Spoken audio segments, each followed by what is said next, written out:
Hello，各位好，我是 Revision Lab 修整所的阿修。不废话，我们现在正式开始。最近有一个词在中国的网络上真的可以说是像病毒一样扩散开来，它浓缩了一种很普遍的对于国家未来的悲观情绪。这个词就叫做历史的垃圾时间。今天我们就来好好拆解这个概念，看看它背后到底反映了什么样的社会现实跟深层焦虑。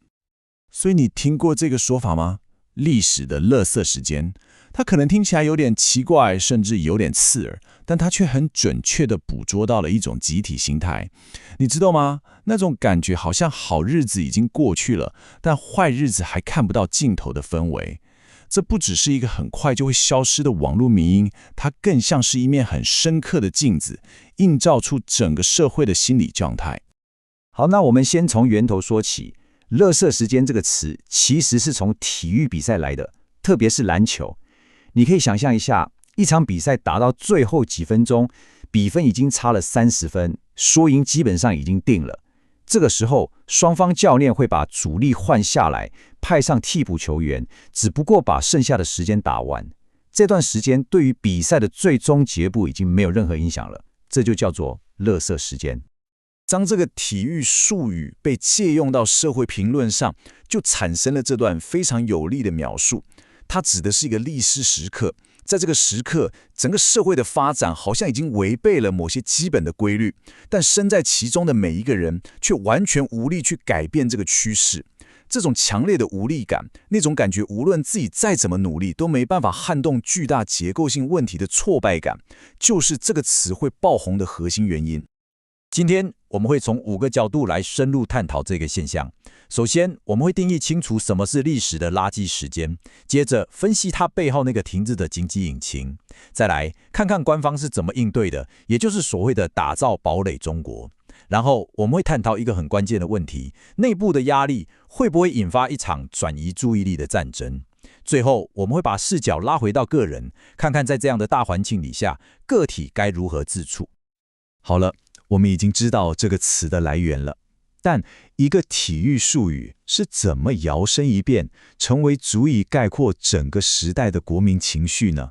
接下来，我们就来深入探讨一下这个演变的过程。它的演变速度可以说是非常快，最早是在2024年2月，一篇《经济观察报》的评论文章里被提出来的。但没想到，到了7月，这个词突然在中国的社群媒体上爆炸性的传播开来。到了现在，它已经成为一个广为人知的迷因，象征着人们对经济和政治前景的普遍绝望。那种比赛结果已经定了，我只是在场上耗时间的集体心声。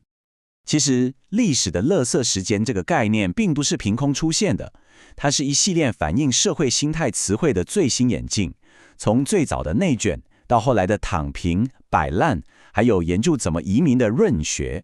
这些词汇的演变就像一条很清晰的轨迹，记录了社会情绪从积极奋斗到消极抵抗，再到如今这种近乎彻底放弃希望的过程。不过，这种集体的悲观并不是空穴来风，它的根源就埋在过去40年来支撑着整个社会信心的那块基石里，而现在这块基石正在出现裂痕。答案的核心就在于经济。如果你正在听，这部分非常值得你笔记。我们先来看一个极具冲击力的数字：房地产投资的年减率在近期达到了惊人的-17.2%。你得知道，房地产过去是中国经济最重要的支柱，承载了无数家庭的财富。当这个引擎熄火，而且是以这种速度在倒退的时候，它带来的冲击是全面性的。我们来比较几个关键的指标，你会发现一个很明显的转变。在疫情前，官方的 GDP 增长目标是6%到6.5%，充满信心。现在呢，下修到5%左右，而且要达成还充满挑战。过去作为主要增长动力的房地产，现在被形容为正处于崩解阶段。而全国70个大众城市的房价也出现了5年来的最大跌幅。所有的数据都指向同一个结论：过去的高增长时代结束了。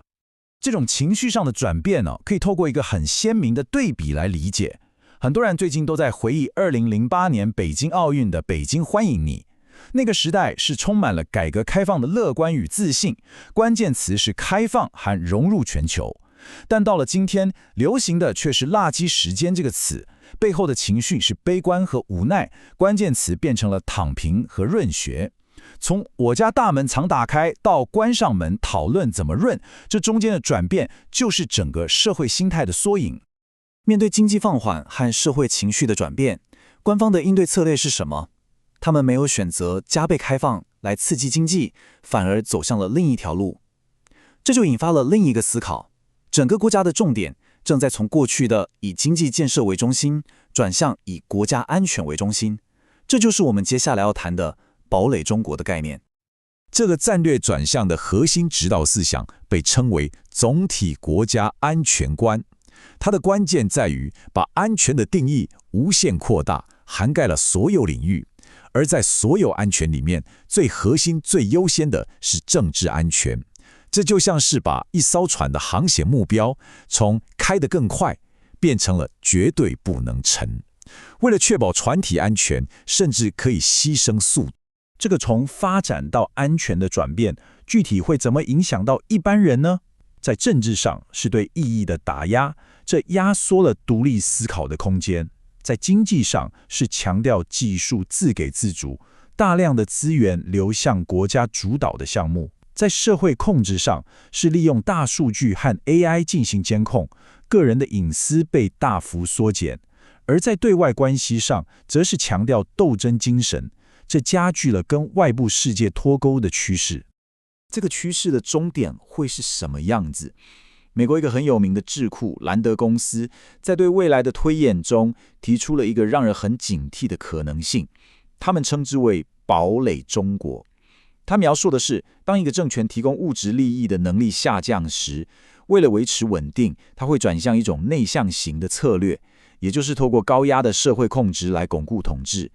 当内部压力越来越大，一个很自然会被提出的问题就是，领导者会不会试图将国内的矛盾转移到外部？换句话说，内部的危机会不会导致外部的冲突？这个问题的答案可能直接关系到整个区域的和平与稳定。在政治学里有一个专门的理论来解释这种行为，叫做转移视线战争理论。它的核心观点是，当一个国家的领导人面临很严重的国内危机，他们可能会选择发动一场对外的武装冲突，目的不是真的为了国家利益，而是为了转移国内民众的注意力，并且透过煽动民族主义情绪来凝聚支持。这个剧本通常是这样上演的：第一步，内部危机浮现。接着第二步，高层需要找到一个外部的代罪羔羊，把国内的问题都怪到他头上。第三步就是发动一场口水战，透过媒体不断地羞辱这个外部目标。最后第四步，成功地转移了公众的焦点，同时巩固了自身的权利。这里值得注意的是，这种战争不一定真的需要动用军队，一场纯粹的话语冲突也能达到同样的效果。但危险的地方在于，言语的子弹有时候会变成真实的子弹。这种激烈的言辞交锋很容易煽动起真正的敌意，一不小心就可能擦枪走火，让整个局势彻底失控。好了，我们从宏观的经济、政治谈到地缘战略，看到了一个充满挑战的途径。那么最后，我们要把镜头拉回来，聚焦在每一个身处其中的个人身上。如果你感觉自己正处于所谓的历史的垃圾时间，你该怎么办？在网络上流传着一个很有意思的说法，建议人们把它当做一个漫长的文化假期。这句话背后的核心思想是，当你在政治和经济层面感到无能为力的时候，不妨把精力从外部世界收回来，转向内部，专注于那些你能掌控的事情，比如个人的成长和精神修养。我们把刚刚讲的重点快速整理一下。在这样一个被认为是衰退的时代，个体发展出了几种不同的生存之道。有些人选择退出，也就是在政治和经济层面主动脱离；有些人选择我们熟悉的躺平，降低自己的消费和野心；还有人选择向外探索，也就是所谓的修身。而最后一种，也是最彻底的一种，就是润，移民到别的地方去寻找机会。历史的垃圾时间这个词反映的不仅仅是经济数据的下滑，更是一种深层的信心危机和集体性的无力感。它迫使每个人去思考一个终极的问题：当历史的洪流迎面而来，当你觉得个人的努力在大趋势面前显得微不足道时，你的选择会是什么？总结一下今天的重点，我们看到一个简单的体育术语如何因为经济引擎的熄火而演变成整个世代的悲观注解。我们也理解到，当国家策略从追求发展转向确保安全，可能会带来怎样的内部压力，甚至引发外部冲突的风险。而最终，无论大环境如何，选择退出、躺平、修身还是润，都成了每个人必须面对的课题。今天的内容就到这边。如果你觉得这一集有帮助，记得马上点赞、加订阅、加开启小铃铛。